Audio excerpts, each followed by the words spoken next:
The Arrogant Princess. Once upon a time in a distant kingdom, there lived a princess named Liana, beautiful in appearance but arrogant at height. Liana saw herself above everyone, above the servants, above the teachers, and even above the people of the kingdom. If someone spoke to her, she wouldn't respond. And if someone looked at her, she would say to herself, "Who dares to lift their eyes to me?" She walked as if she saw no one, lifting her chin as if the crown had made her higher than all. One day, an old man entered the palace. His clothes were simple, his hand trembled, and he held a white rose in it. He said to the gatekeeper, "I want to offer a rose to the princess as a token of love from the people of the kingdom. Enter, sir." He asked the guard for permission, and the guard allowed him to enter. The old man walked into the throne hall, bowed respectfully, and said, "Good morning, my princess. I have come to offer you a rose, a symbol of peace and love." "A rose from your filthy hand. Get out of my palace, now." The old man bowed politely, said nothing, and simply left. But there was something strange in his eyes, a look of sorrow or wisdom. The princess didn't care. She just laughed and said, "Fool." But what she didn't know was that this old man was no ordinary one. That night, Liana woke up in a panic. Her room was different. No palace, no servants, no golden mirror, just an old cottage, and her clothes were torn. She ran outside and screamed, "I am the princess. Open the gate." The people laughed and said, "A princess? Look at yourself." She looked and saw her reflection in a market mirror. Her hair was dirty, no crown, nothing. Days passed. She felt hunger, she shivered at night, and she came to know the taste of neglect. No one bowed to her, no one obeyed her, not even the children who mocked her. One night, she sat crying in front of an old house and said in a broken voice, "I thought I was above people, but I was only alone." And the old man appeared before her once again, this time with no rose, no bow, just a sad smile. He said to her, "Hearts that do not humble themselves break easily." She said, "Was it you who did this to me?" He replied, "I only showed you your true self. Without your crown, who are you?" Liana was silent, unable to find an answer. He looked at her and said, "When you learn the value of others, they will return to you. And when you truly know yourself, you will return to who you are." She closed her eyes, and when she opened them, she was back in her room, but something had changed. There was a different look on her face and humility in her steps. The next day, she greeted the servants with a smile, helped the palace cook, and sent a white rose to every house in the kingdom. From that day on, Liana became not only the beautiful princess, but the princess everyone loved. Because people never forget those who hurt them, but they love those who change for their sake. Little Red Riding Hood and the Wolf.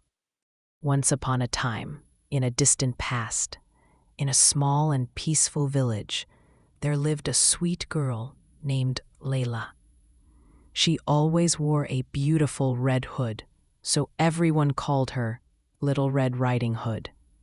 One bright morning, her mother called her gently.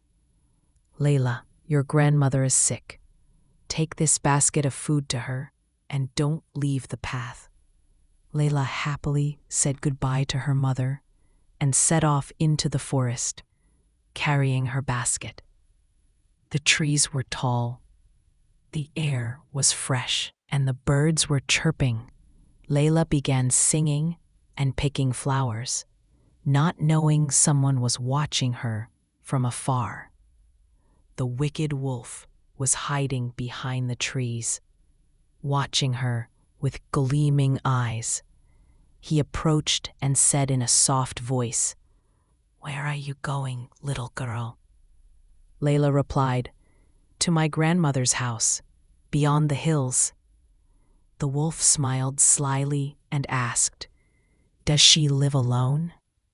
Layla answered without fear, "Yes, she lives all alone." The wolf thought quickly, and a sneaky plan came to his mind.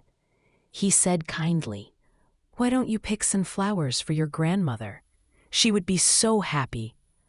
Layla was delighted with the idea and began gathering flowers. Meanwhile, the wolf rushed through the shortcut paths in the forest. He reached the grandmother's cottage and knocked on the door, imitating Layla's voice. Grandmother asked, "Who is it?" The wolf replied softly, "It's me, Layla." The grandmother opened the door, but as soon as she saw him, she was terrified. The wolf jumped quickly and hid the grandmother inside the closet. Then he wore her cap and glasses and lay in bed, waiting. Soon, Layla arrived at the cottage. She knocked on the door and said, "Grandmother, I'm here." She entered quietly, but something felt strange. She came closer and asked, "Grandmother, why are your ears so big?" The wolf said, "To hear you better, my dear." Then she asked in surprise, "And why are your eyes so wide?" "To see you better," said the wolf. She asked again, "And why are your teeth so sharp?" The wolf suddenly shouted, "To eat you better." As Layla stared at the wolf in shock, suddenly the wolf opened his big mouth and was about to pounce on her. Layla screamed at the top of her lungs and jumped back. At that very moment, a hunter was passing by the cottage. He heard the scream and rushed inside. He saw the wolf and quickly raised his rifle, threatening him. The wolf froze in place, then turned and ran toward the window. He leapt through it and escaped deep into the forest, without hurting anyone. Layla quickly ran to the cottage closet and opened it. There was her grandmother, scared but safe. Layla hugged her tightly and smiled at the hunter who had saved them. On the way back home, Layla thought about everything that had happened. She had learned a big lesson: never talk to strangers, and never leave the path again. From that day on, she was much more careful. And she and her grandmother lived safely and happily ever after. The Little Match Girl. On a freezing winter night, snow was gently falling over the city, and everyone was hiding in their warm homes. But she, a little girl shivering from the cold, barefoot, walking alone through the dark streets. She held a box of matches in her hand, trying to sell them to passers-by. But no one paid her any attention. People were busy with their celebrations, decorations, and tables full of food. And her? She hadn't tasted anything for a whole day. And her thin clothes couldn't protect her from the harsh winter cold. She sat down at the corner of a sidewalk and leaned against a wall to shield herself from the wind. She took out a single match and lit it. Oh, what a wonder! Before her appeared a warm fireplace, glowing with flames. She reached out her hands to warm them, but the match quickly went out, and the dream disappeared. She lit another match and saw a grand feast, a roasted goose, fresh bread, and delicious fruits laid out on a table. But the match went out again. She lit a third and saw a huge Christmas tree glowing with lights with many gifts underneath. But it vanished, just like all the other dreams. At last, she lit the final match, and oh, what a surprise! She saw her kind grandmother standing before her, smiling gently. The little girl cried out, "Grandmother, don't go! Take me with you. And there, on that cold, silent night, in the darkness, in the stillness, the little girl smiled and rested her head against the wall. In the morning, the passers-by found her sitting quietly, frozen, but with a peaceful smile on her face. She had gone with her grandmother to a world with no cold, no hunger, and no tears, to the heavens where matches are never needed. Cinderella. Once upon a time, there was an orphan girl named Cinderella, known for her quiet beauty and pure heart. After her mother's death, her father married a proud and cruel woman who had 2 daughters the same age as Cinderella, but they were arrogant and unkind. When her father left on a long journey, the stepmother revealed her true nature. She turned Cinderella's life into endless chores, waking her at dawn to sweep, cook, wash, and serve tirelessly. Cinderella had no room of her own and slept beside the fireplace in the kitchen until ashes covered her dress and hair. From then on, she was called Cinderella, the Girl of the Ashes. One day, a royal announcement spread through the city, inviting all young women to a grand ball at the prince's palace, where he would choose his bride. Excitement filled every heart, but Cinderella's stepmother forbade her from attending, insisting she had endless work to finish.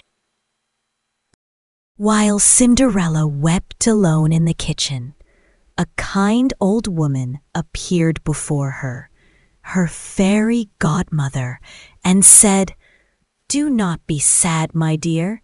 You shall go to the ball." The fairy godmother touched her wand, and the large pumpkin in the garden turned into a splendid carriage, the mice into white horses, and Cinderella's tattered dress into a dazzling blue gown. On her feet appeared 2 shining glass slippers, but the fairy godmother warned her, "You must return before midnight, or everything will turn back as it was."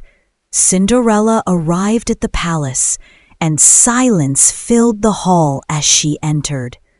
Her beauty enchanted every heart. The prince stepped forward and invited her to dance. They danced the entire evening, and Cinderella lost track of time until the clock struck 12.